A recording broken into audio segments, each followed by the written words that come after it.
time, Nurit. Dan, on that note, since Mark Esper is pretty new to the job, do you think we can expect any kind of change in U.S. policy with him coming in, or is this a train that's already left the station, so to speak?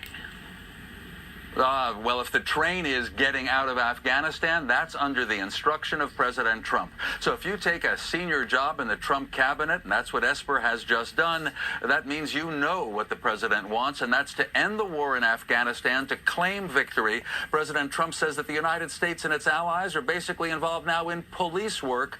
Thousands of Americans and allied troops have died.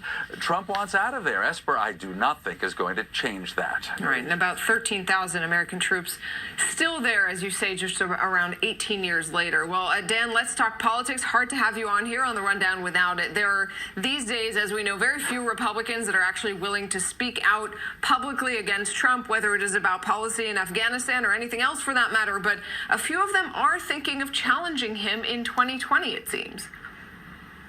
Right. Not just speaking out, but actually becoming candidates for the White House. Could they possibly get the nomination instead of Donald Trump? It doesn't seem possible, but just in case they think there should be other Republican candidates, Trump has paid attention to them. There are three men in particular, and on Twitter he called them the Three Stooges. On the left, you'll see former Congressman Mark Sanford. Trump ridicules him as Mr. Appalachian Trail because when Sanford was governor of South Carolina, he vanished to visit a mistress in South America and lied that he was hiking on that trail. In the middle, Joe Walsh, former congressman. Trump says Walsh failed in radio. Indeed, Walsh's show is canceled because he is a candidate now. The very conservative Walsh claims that he helped create support for Trump, and now he wants to reverse that damage. And on the right, William Weld, a former governor of Massachusetts in 1996, he fainted at a college ceremony. So Trump writes that Weld couldn't stand up straight while receiving an award.